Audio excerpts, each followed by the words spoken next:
Bonjour à tous, mon nom est Samuel Tremblay-Michaud et je vous présente aujourd'hui la toute nouvelle Golf GTI et R 2025. Donc, commençons avec la Golf GTI 2025 qui reçoit une mise à jour de mi-parcours. Pour les amateurs de la marque, vous savez que Volkswagen appelle ces générations MK avec le chiffre de la génération. Dans ce cas-ci, c'est la MK8, donc la 8e génération de la Golf GTI. Mais encore une fois, pour les vrais amateurs, vous allez savoir qu'on parle de la MK8.5, comme c'est cette fameuse mise à jour. On a transformé l'esthétisme du véhicule légèrement. On a ajouté quelques technologies, mais on n'a pas touché aux mécaniques du véhicule. Donc, commençons avec la devanture. On a revu principalement le devant, donc on a retravaillé la calandre, on a retravaillé le pare-choc, on a ajouté une barre lumineuse également, on a un logo illuminé Volkswagen et on a étiré la fameuse barre rouge très identitaire à la Golf GTI. On la rend maintenant jusque sur le côté, ce que je trouve plutôt joli entre vous et moi. Sur le côté du véhicule maintenant, on n'a pas changé grand-chose, à vrai dire, on ajoute maintenant des mags de 18 pouces qui sont différents et qui arrivent de série avec des pneus toute saison. C'est possible en option d'aller chercher des jantes de 19 pouces qui, eux, vont arriver sur des pneus d'été. Et on a également ajouté l'appellation GTI sur les portes de côté du véhicule. À l'arrière, il n'y a pas de changement. Donc, c'est toujours les deux bons fameux pommeaux d'échappement qu'on connaît très bien. L'arrière de la Golf MK8 qu'on connaissait déjà extrêmement bien non plus. Donc, il n'y a pas de changement à ce niveau-là. Parlant des gammes, il y a pas grandes options cette année. On a retiré l'option performance. Donc maintenant, on a seulement la Autobahn qui arrive un peu plus cossue. À vrai dire, c'est maintenant le modèle le plus cossu de la gamme des GTI. De série, c'est la GTI régulière. Et lorsqu'on tombe dans l'Autobahn, on a les jantes de 19 pouces d'inclus et on a surtout plus d'équipement, plus de luxe à bord du véhicule. Mais en termes de mécanique, ça ne change pas. Parlant des mécaniques, on a un moteur 4 cylindres 2 litres turbo qui est toujours le même moteur. On parle de 241 chevaux et 273 livres-pieds de couple. On a malheureusement retiré la boîte manuelle cette année en 2025. Je dis malheureusement parce que je crois que la GTI aurait pu conserver cette boîte-là. C'est vraiment ce qui faisait le charme aussi de ce modèle.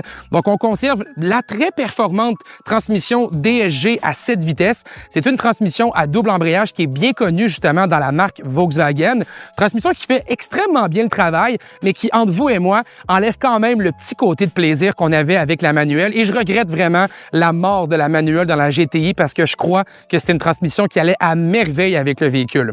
On conserve aussi le différentiel à glissement limité qui fait d'ailleurs un très bon travail sur la route. J'ai trouvé que le véhicule se comportait très bien. On avait beaucoup également de plaisir derrière le volant. Les différents modes de conduite nous permettent de jouer avec la polyvalence de la Golf GTI qui a d'ailleurs toujours été un de ses éléments forts.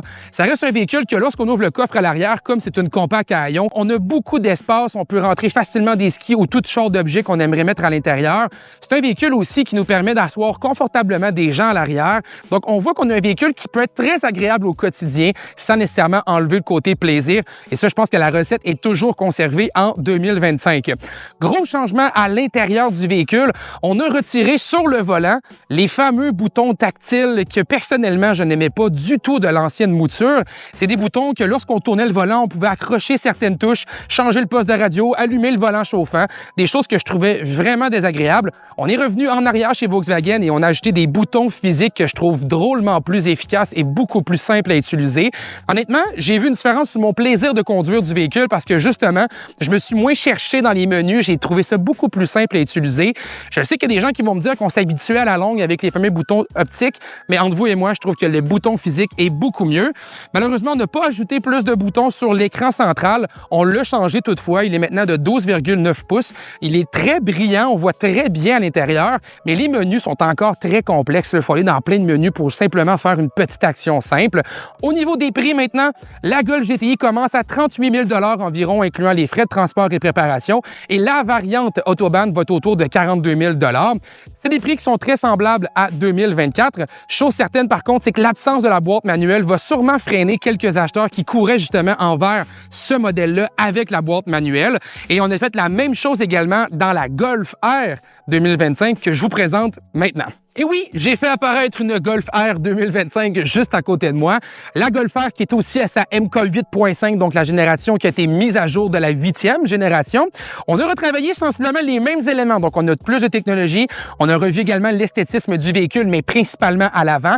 Et on a conservé la même mécanique également à bord. Donc, vous voyez un peu qu'on a fait pas mal le même travail qu'on a fait sur la GTI, mais sur la R également. Donc, c'est encore une fois à l'avant qu'on s'est concentré. On a de nouveaux phares, une nouvelle calandre, un nouveau nouveau pare-choc, on a ajouté une barre lumineuse, on a également un logo Volkswagen lumineux. Donc, vous voyez beaucoup les ressemblances avec la GTI, justement. On a retravaillé aussi sur le côté les jantes. On a des nouvelles jantes de 19 pouces qui sont proposées de série sur le véhicule. C'est des jantes qui sont 20 plus légères que les anciennes qu'on utilisait en 2024. Selon Volkswagen, c'est des jantes qui devraient encore une fois améliorer la performance du véhicule. On a conservé aussi sur le côté les emblèmes R et à l'arrière, on n'a fait aucun changement. Donc, on a toujours les tuyaux d'échappement de la Golf R. On a toujours la même apparence. Donc, là-dessus, il n'y a aucune différence notable. Je dois dire par contre que dans la gamme, maintenant, on a seulement un modèle, c'est la R, mais il est possible d'ajouter un ensemble qui s'appelle Black Edition. Cet ensemble vient transformer le véhicule avec beaucoup d'accessoires noirs. Les jantes deviennent noires. On a également le toit qui va être noir, tout dépendamment de la couleur qu'on va choisir. On a 3 couleurs disponibles dans l'ensemble de la gamme, bleu, blanc ou noir, donc on peut pas se tromper là-dessus. On ajoute en option aussi un système d'échappement pour 3 000 $. C'est de la marque Akaprovic qui est supposé d'augmenter justement la sonorité du véhicule. J'ai pu le tester dans l'édition Black Edition, puis franchement, ça sonne un petit peu mieux. Est-ce que ça sonne autant que d'autres véhicules qui sont sur le marché? Pas nécessairement, mais on entend clairement mieux le moteur gronder et je pense que c'est très intéressant. Faut savoir par contre que le système est exclusif à la Black Edition. Vous ne pouvez pas l'avoir dans le modèle régulier de la Golf R. Donc, il faut assurément aller chercher la version la plus cossue du lot pour avoir droit d'ajouter ce 3 000 $ supplémentaire-là ensuite. Au niveau de l'habitacle, maintenant, on a retravaillé le tout. On a de nouveaux sièges qui étaient exclusifs pour l'Europe jusqu'à maintenant, donc des beaux sièges que je trouve très confortables d'ailleurs. On a ajouté l'écran de 12,9 pouces, le même écran qu'on a mis également dans la Golf GTI. Il n'y a toujours pas de bouton physique dans le cas de l'écran, mais non plus sur le volant. Parce que si vous étiez à l'écoute de la Golf GTI, vous avez remarqué que je vous parlais des nouveaux boutons physiques, à quel point il avait amélioré l'expérience sur le volant. Et bien dans ce cas-ci, on a gardé les boutons tactile qu'on avait auparavant. Pourquoi? Parce que sur le volant, on a un petit bouton R qui nous permet de sélectionner les modes de conduite. Et selon Volkswagen, c'était trop dispendieux de développer un volant spécifiquement pour ce bouton-là. Ce que je trouve curieux, c'est que dans le centre de la console, on a aussi un autre bouton tactile qui nous permet de naviguer parmi les différents menus de mode de conduite.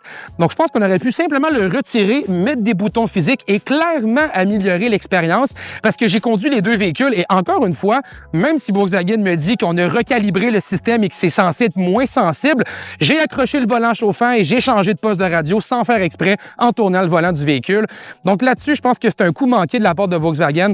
Je crois que les boutons physiques sont beaucoup plus agréables sur le volant et je pense que ça aurait été très facile de le faire. Mais dans le cas présent, malheureusement, on conserve les fameux boutons optiques que je n'aime pas particulièrement. Sinon, on a des modes de conduite qui sont très agréables lorsqu'on prend le volant. Le mode confort transforme le véhicule pas nécessairement en voiture très confortable, mais pour une voiture sportive, je trouve que c'est très respectable. On a le mode sport, on a le mode track qui est justement destiné à la piste, mais on a aussi dans le mode track l'option d'aller choisir le Nürburgring, qui est une option de conduite qui vient vraiment rendre le véhicule plus agressif sur la route. Je l'ai testé et honnêtement, je trouve que c'est là qu'on réveille la bête de la Golf R. On entend mieux le moteur, la mécanique gronde plus. On a également ajusté la suspension pour qu'elle reste tout de même confortable pour être capable de faire des pistes de course qui sont justement un peu plus chaotiques. Et franchement, je trouve que c'est le mode de conduite à privilégier si vous désirez pousser la machine. C'est vraiment très agréable à utiliser. Et d'ailleurs, c'est un mode qui nous fait encore mieux entendre le moteur. Et avec le système Akaprovic à l'arrière, je vous dirais qu'on entend quelque chose de très agréable lorsqu'on est derrière le volant. Parlant de la mécanique, on a toujours le moteur 4 cylindres 2 litres turbo compressé. Cependant, cette nouvelle Golf MK8.5 est la Golf la plus rapide de l'histoire parce qu'elle promet 328 chevaux, ce qui est à peu près 13 chevaux de plus qu'auparavant. Et on a aussi augmenté le couple. On est à 295 livres-pieds de couple au lieu de 280 livres-pieds qu'on avait auparavant. Donc, le véhicule est encore un petit peu plus performant.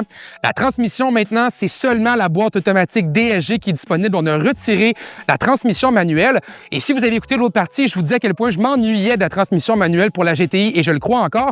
Mais dans le cas de la Golf R, je vous avouerai que c'est vraiment une voiture de performance et que la boîte DSG fait vraiment un très bon travail avec la puissance disponible. J'ai trouvé que sur la piste, c'était la meilleure boîte à utiliser. La transmission, elle est vive. Les changements de vitesse sont précis. Lorsqu'on utilise les bons modes de conduite également, on peut vraiment conduire le véhicule et le véhicule va garder les vitesses qu'on sélectionne grâce au levier derrière le volant.